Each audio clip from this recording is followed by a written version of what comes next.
السلام علیکم دوستو جمعیت علماء اسلام کے حافظ حسین احمد نے کہا ہے کہ امریکہ عمران نیازی سے اپنے بغل بچہ ناجائز یہودی ریاست اسرائیل کو تسلیم کروانا چاہتا ہے۔ دوستو ایسے جاہل مولویوں نے مولوی کے نام کو بھی بدنام کیا ہوا ہے۔ دل نہیں کرتا کہ ایسے جاہلوں کی کوئی بات کی جائے، لیکن کیا کریں، آپ لوگ پسند کرتے ہیں تو ان کی خبر بھی بتانا پڑتی ہے۔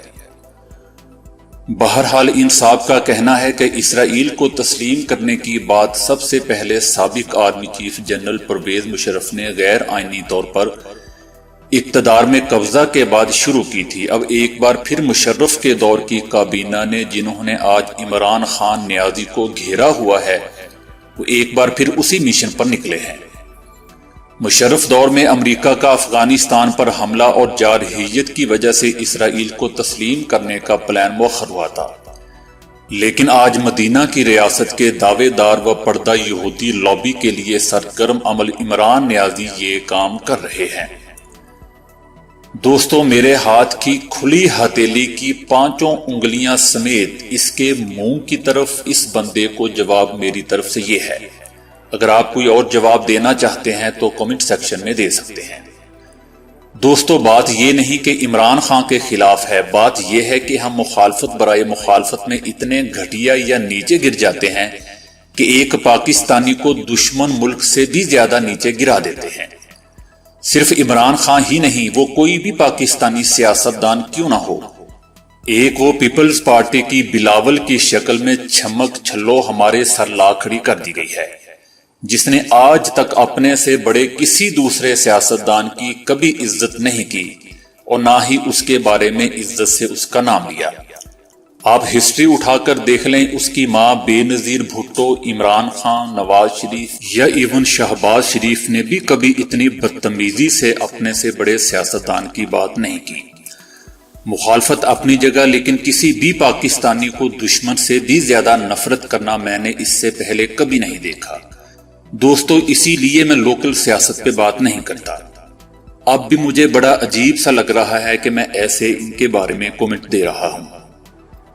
ہم سب پاکستانی ہیں اور اب ہم نے صرف اور صرف اپنے دشمن کے بارے میں ہی سوچنا ہے۔ دوستو میری آپ لوگوں سے بھی ریکویسٹ ہے کہ اپنے اپنے پسند کے سیاستدانوں کو پیار یا ان کی پسند یا ان کو پسند ضرور کریں، لیکن ایک حد تک۔ 1971 میں ایسٹ پاکستان کے لوگوں نے مجیب کو پسند کرنے کے چکر میں اپنی ماں کے 2 ٹکڑے کروا لیے تھے، کیونکہ دوستو اپنا ملک ماں ہی کی طرح ہوتا ہے۔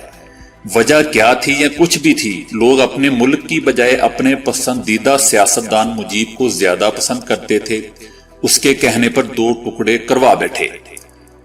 بات دوستو کچھ بھی ہو، ایسٹ پاکستان والے محرومی کا شکار تھے یا کسی اور چیز کا، مسئلے ڈسکشن سے حل ہونے چاہیے تھے۔ انڈیا کو بھی موقع مل گیا کہ یہ آپس میں گتم گتا ہے، چلے ان پر چھری ہی پھیری جائے۔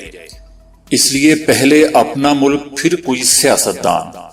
خیر دوستو بات کہاں سے کہاں نکل گئی، بات ہو رہی تھی اسرائیل کی، اب اس کے ساتھ شامل کرتے ہیں بھارت کو بھی۔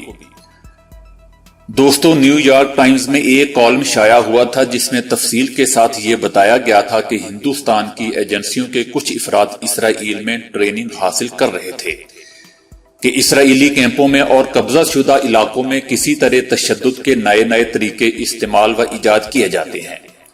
روزانہ سینکڑوں فلسطینیوں کو اندھا، بہرا، لولا، لنگڑا بنا دیا جاتا اور کتنوں کو جان سے گزار دیا جاتا تھا۔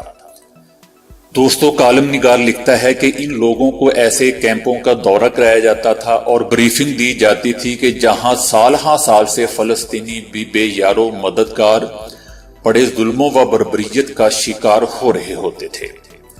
ظاہر ہے دوستو جب ایجنسیوں کے یہ لوگ واپس آئے ہوں گے تو بیکار تو نہیں بیٹھے ہوں گے، ان کے ٹرینڈ ذہنوں میں وہ تمام خاکے موجود ہوں گے جن میں انہوں نے وادی جموں و کشمیر کے مسلمانوں کے خون سے رنگ بھرنا تھا، اور وہ یہ کام بخوبی کر رہے ہیں۔